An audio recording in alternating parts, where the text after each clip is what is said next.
Hello everybody and welcome to the educator. मैं हूं आपका एजुकेटर और इस वीडियो में हम सॉल्व करेंगे exercise 3.1 question number 2। Question number 2 कहता है on comparing the ratios a1 by a2, b1 by b2 and c1 by c2, find out whether the lines representing the following pairs of linear equation intersect at a point are parallel और coincident. Basically इस question में तीन parts हैं और तीनों parts के पास दो दो लीनियर इक्वेशंस हैं। और हमने क्वेश्चन नंबर 1 में देखा था कि हर एक लीनियर इक्वेशन एक स्ट्रेट लाइन से रिप्रेजेंट होता है। मतलब अगर फर्स्ट केस में दो लीनियर इक्वेशंस हैं, इसका मतलब हमारे पास दो स्ट्रेट लाइंस हैं। और अगर हमारे पास दो स्ट्रेट लाइंस हैं तो उसके साथ क्या क्या पॉसिबिलिटीज हो सकती हैं। हो सकता है कि वो दोनों लाइंस एक दूसरे को किसी पॉइंट पर इंटरसेक्ट करें, जैसे इस केस में कर रही हैं। हो सकता है कि वो दोनों लाइंस एक दूसरे के पैरेलल हों, और ये भी हो सकता है कि वो दोनों लाइंस एक दूसरे को ओवरलैप करके एक साथ ही चले। तो अगर हमारे पास दो स्ट्रेट लाइंस हैं तो ऐसा हो सकता है कि वो इन तीनों केसेस में से किसी एक केस को फॉलो कर रहा हो। तो अगर हमारे पास इंटरसेक्टिंग लाइंस होंगी तो उस केस में a1 by a2 not equal to b1 by b2 होगा।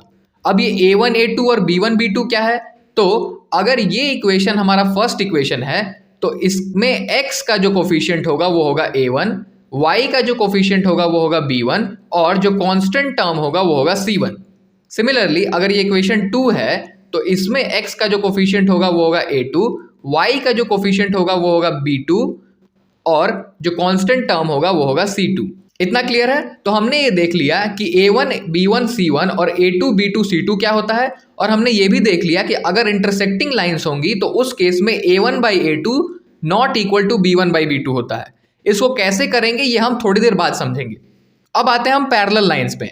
अगर हमारी लाइंस पैरेलल होंगी तो उस केस में a1 by a2 बराबर होगा b1 by b2 के, और वो दोनों नॉट इक्वल टू होंगे c1 by c2 के।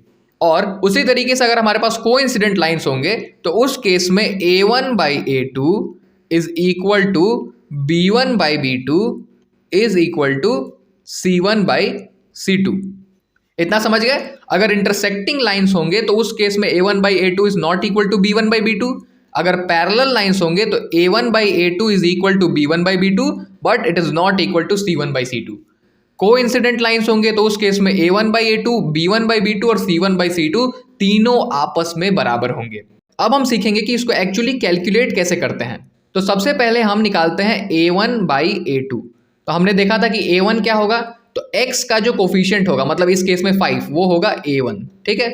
और a2 क्या होगा, तो नीचे वाले इक्वेशन में x का जो कोफिशिएंट होगा वो a2 हो जाएगा। तो यहाँ पर 7 है तो 7 हो जाएगा। उसी तरीके से b1 by b2 क्या हो जाएगा, तो देखो b1 की जगह पर क्या है, b1 की जगह पर है -4। अगर देखो माइनस का साइन है तो वो भी साथ में इंक्लूड होता है। तो b1 की जगह पर क्या है, b1 की जगह पर है -4 और b2 की जगह पर क्या है +6, तो +6 ऐसे ही आ जाएगा। अब एक चीज का ध्यान रखना, अगर ये लोएस्ट फॉर्म में जा सकता है, अगर और सिंप्लीफाई हो सकता है, कट सकता है, तो आप उसको प्लीज काट देना। अब ऐसा क्यों करते हैं मैं ये आपको आगे सिखाऊंगा। तो सबसे पहले ये 2 से -2 टाइम्स में कट जाएगा और ये 2 से 3 टाइम्स में कट जाएगा। तो b1 by b2 एक्चुअल में हो जाएगा -2/3 कटने के बाद। यहाँ 5/7 कट नहीं रहा था इसलिए मैंने वहां पर काटा नहीं। उसके बाद c1 by c2 क्या हो जाएगा, तो c1 की जगह पर है हमारे पास +8 तो यहाँ हो जाएगा 8, और c2 की जगह पर है -9 तो यहाँ हो जाएगा -9। अब आप ये देखोगे कि क्या a1 by a2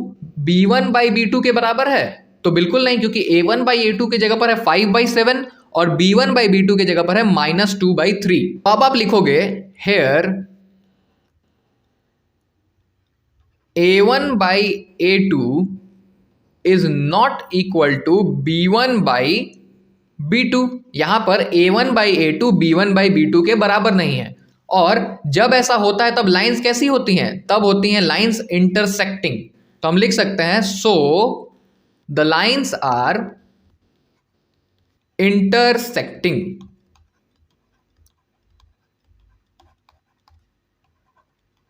ठीक है, समझ गए, बहुत ही आसान है। सबसे पहले आप a1/a2 निकालोगे, b1/b2 निकालोगे और c1/c2 निकालोगे और उसके बाद चेक करोगे क्या a1/a2 b1/b2 के बराबर है। तो हमें पहले ही दिख गया कि a1/a2 b1/b2 के बराबर नहीं है। तो उस केस में हमें पता है कि अगर ऐसा सिचुएशन आ रहा है तो उस केस में लाइंस इंटरसेक्टिंग होती है, तो हमने लिख दिया so the lines are intersecting. अब आ जाओ सेकंड क्वेश्चन में। तो सेकंड क्वेश्चन में भी हमारे पास दो इक्वेशंस दे रखी हैं, फर्स्ट इक्वेशन और सेकंड इक्वेशन।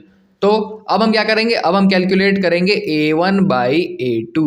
तो a1/a2 क्या हो जाएगा, देखो a1 की जगह पर क्या है 9 है तो 9 हो जाएगा, a2 की जगह पर क्या है 18 है तो नीचे 18 हो जाएगा। अब देखो मैंने आपको कहा था कि जहां पर सिंप्लीफाई हो प्लीज आप उसको सिंप्लीफाई कर देना। तो यहाँ 9 से 18 कट जाएगा तो ये हो जाएगा 1/2। ठीक है, 9 1 जा 9 और 9 2 जा 18। उसके बाद में हम निकालेंगे b1/b2। तो b1/b2 क्या हो जाएगा, देखो b1 की जगह पर है 3 तो यहाँ पर रख देंगे 3 और b2 की जगह पर है 6 तो यहाँ रख देंगे 6। इस केस में भी 3/6 जो है वो लोएस्ट फॉर्म में जा सकता है तो हम उसको काट देंगे। तो 3 से 1 टाइम्स में और 3 से 2 टाइम्स में, तो 1/2 हो जाएगा। ये तो मैं उम्मीद करता हूं कि सभी बच्चों को आता होगा। उसके बाद हम निकालेंगे c1/c2। तो c1/c2 क्या हो जाएगा, देखो c1 की जगह पर क्या है 12 तो ऊपर रख देंगे 12 और c2 की जगह पर क्या है, देखो यहाँ पर 24 है तो यहाँ रख देंगे 24।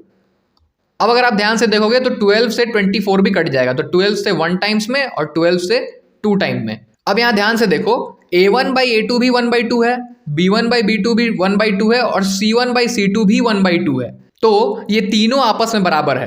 अब अगर यहां पर हमने इसको लोएस्ट टर्म में कन्वर्ट नहीं किया होता तो हमें कभी ये पता ही नहीं चलता कि ये तीनों आपस में बराबर है। हम तो ये देखते कि 9/18 है, यहाँ पर 3/6 और यहाँ पर 12/4 है तो ये तीनों आपस में बराबर नहीं होंगे, हम ऐसा सोचते, लेकिन एक्चुअल में ये तीनों बराबर हैं। तो अब हम लिखेंगे हेयर यहां पर a1/a2 is equal to b1/b2 is equal to c1/c2। और हमें पता है कि जब a1/a2 b1/b2 c1/c2 बराबर हो जाती हैं तो उस केस में लाइंस कोइंसिडेंट होते हैं। हम यहां लिख देंगे कि so the lines are coincident. अब चलते हैं थर्ड पार्ट पे। थर्ड पार्ट पे भी हमारे पास इक्वेशन 1 और इक्वेशन 2 गिवन है। ठीक है, तो हम सबसे पहला काम क्या करते हैं, सबसे पहला काम करते हैं a1/a2 कैलकुलेट करना। तो a1 की जगह पर क्या है, तो यहाँ पर x का कोफिशिएंट है 6 तो 6 लिख देंगे। a2 की जगह पर क्या है, a2 की जगह पर है 2 तो यहाँ पर 2 रख देंगे। अब देखो 2 और 6 ये दोनों भी कट सकते हैं, ठीक है, तो हम इसको काट के लिख देंगे 2 से 3 टाइम्स में जाएगा तो यहाँ पर 3 हो जाएगा और 2 1 जा 2। ठीक है, इतना तो सभी बच्चों को आता होगा मुझे उम्मीद है। उसके बाद कैलकुलेट करो b1/b2। तो b1 की जगह पर क्या है, b1 की जगह पर है -3 तो यहाँ रख देंगे -3। उसके बाद b2 की जगह पर क्या है, यहाँ देखो माइनस है सिर्फ, तो माइनस है और कुछ भी नहीं है तो यहाँ 1 हो जाएगा। ठीक है, तो यहाँ पर हम b2 की जगह पर रख देंगे -1। यहाँ देखो माइनस से माइनस कट जाएगा तो ये क्या हो जाएगा 3/1। उसके बाद हम कैलकुलेट करेंगे c1/c2। तो c1 की जगह पर क्या है, c1 की जगह पर है 10 और c2 की जगह पर क्या है 9 तो यहाँ रख देंगे नीचे 9। 10/9 कटेगा नहीं तो हम इसको ऐसे ही छोड़ देंगे। अब जरा आप ध्यान से देखो, यहाँ a1/a2 है 3/1, b1/b2 भी है 3/1, लेकिन c1/c2 क्या है 10/9। ठीक है, तो a1/a2 जो है वो b1/b2 के बराबर है, लेकिन c1/c2 इन दोनों के बराबर नहीं है। तो हम यहाँ लिखेंगे हेयर